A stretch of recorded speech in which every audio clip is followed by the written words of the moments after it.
أهلا بيكم. هنعمل مع بعض النهاردة طاجن رز معمر فلاحي، إنما إيه زي الزبدة وشه طري وكمان الرز مش معجن. تعالوا نشوف هنعمله إزاي، بس النهاردة هنعمله حلو ومش حادق. تعالوا نشوف هنعمله إزاي.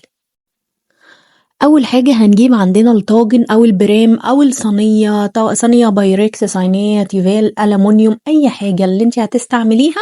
بس أهم حاجة تكون الحواف بتاعتها عالية عشان الرز واللبن ممكن يفوروا مننا أحيانا في الفرن.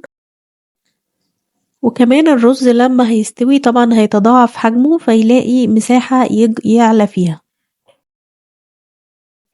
وهنجيب قطعة زبدة أو قطعة سمنة اللي موجودة عندنا واللي متاح، وهدهن بيها الصينية بتاعتي أو البرام بتاعي كويس قوي، وهدهنها بيه كلها واغطيه كل الجوانب بتاعته بقطعة الزبدة دي.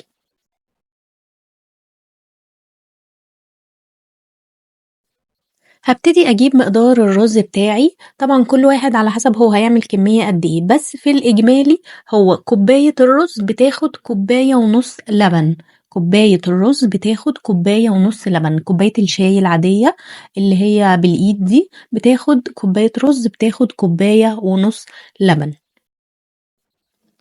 وطبعا الرز بتغسليه كويس قوي وبتصفيه كويس جدا من المية، ده لو بيتغسل. لو ما بيتغسلش يبقى تستعمليه زي ما هو كده عادي. بس خلي بالكم يا جماعة، احيانا الرز اللي هو ما بيتغسلش بيحتاج مية اكتر من الرز العادي اللي بيتغسل، فخدي بالك من النقطة دي. ممكن بعد كده تزودي نص كوباية مية او نص كوباية لبن زيادة.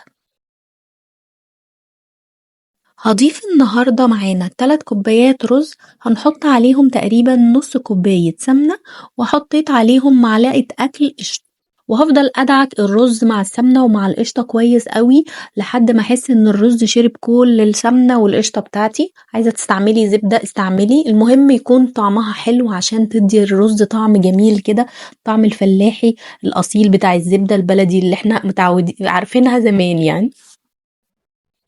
فبعد ما دعكت الرز بقى هسيبه شوية على ما ابتدي اغلي اللبن. هغلي زي ما قلنا لكل كوباية رز كوباية ونص لبن. هبتدي اغلي اللبن وانا بضيف السكر مع اللبن عشان يدوب في اللبن وهو سخن.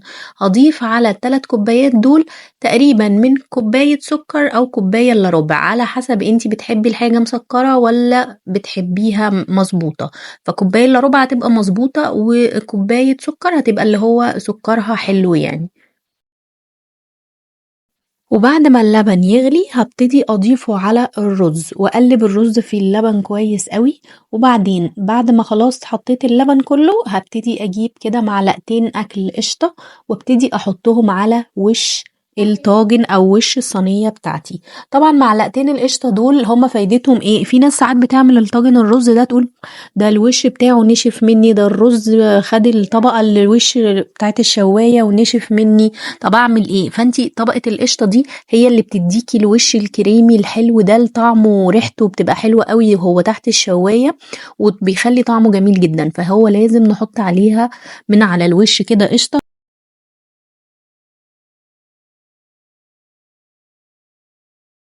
هكون مسخنة الفرن على درجة حرارة 200، وهبتدي اولع عليه الشواية من فوق، وهبتدي اول ما ياخد وش هروح طافية عليه الشواية وابتدي اسيبه يستوي من تحت.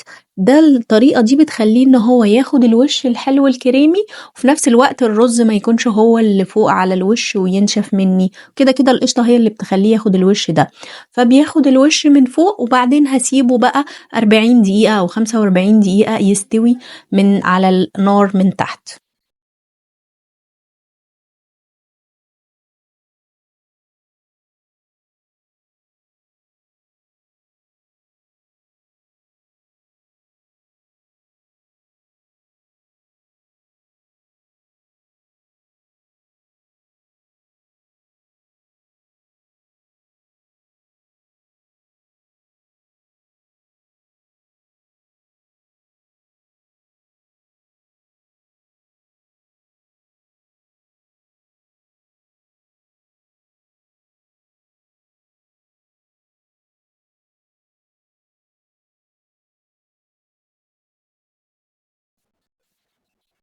ده كان شكل برام الرز بتاعنا أو طاجن الرز المعمر الحلو، بيبقى طعمه جميل جدا يا جماعة مع كوباية شاي بلبن في الشتا ده بيدفي بالليل جدا، تبقى حاجة حلوة سهلة وسريعة ومتوفرة في كل بيت، الرز موجود واللبن موجود وإن شاء الله السمنة موجودة، ربنا يوسع علينا جميعا.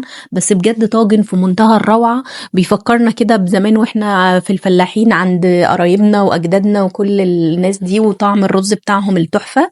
هي نفس الفكرة برضو في الرز المعمر الحادق، هو نفس طعم الرز المعمر الحلو، الاتنين أحلى من بعض والاتنين أكلة برضو تنفع رز في العزومات.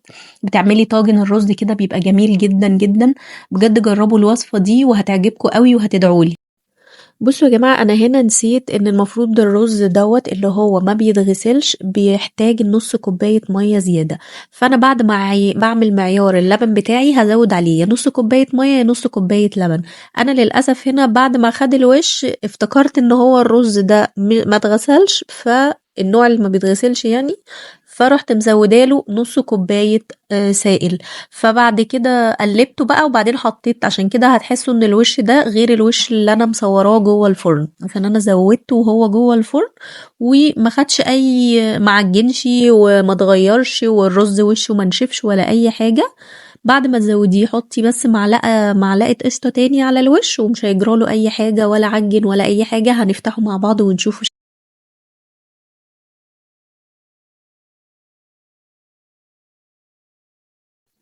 ده شكل الرز من جوه يا جماعة، واخد الطبقة القشطة واخدة تحت الشواية وريحتها كانت تحفة في الفرن، واخدة طبقة كده زي قشرة كده حامية الرز ان هو ينشف، بجد طعمها جميل قوي. والرز نفسه مسافة ما بحط الشوكة او المعلقة فيه الرز كله بيفرفت كده، معناه ان هو مش معجن ومفلفل وحلو، وطعمه كمان قشطة وسمنة كده، بيحسسنا ان احنا قاعدين في الأرياف او في الفلاحين وقاعدين بناكل البرام ده كده وقدامنا الخضرة والزرع، بيفكرنا بأيام الزمن الجميل صراحة.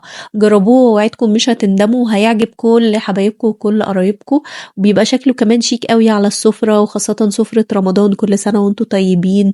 فجربوه ووعد مني هيعجبكم قوي. بصوا انا بحاول اطلعه من البرام، يعني هي ما طلعتليش قطعة كده واحدة زي الكيك، لا هي الرز مفرفط خالص ومفلفل. لو عجبكم الفيديو النهاردة ما تنسوش تعملوا لايك وكومنت واشتراك وتفعلوا الجرس عشان يوصلكوا كل جديد، وكل سنة وانتم طيبين والسلام عليكم.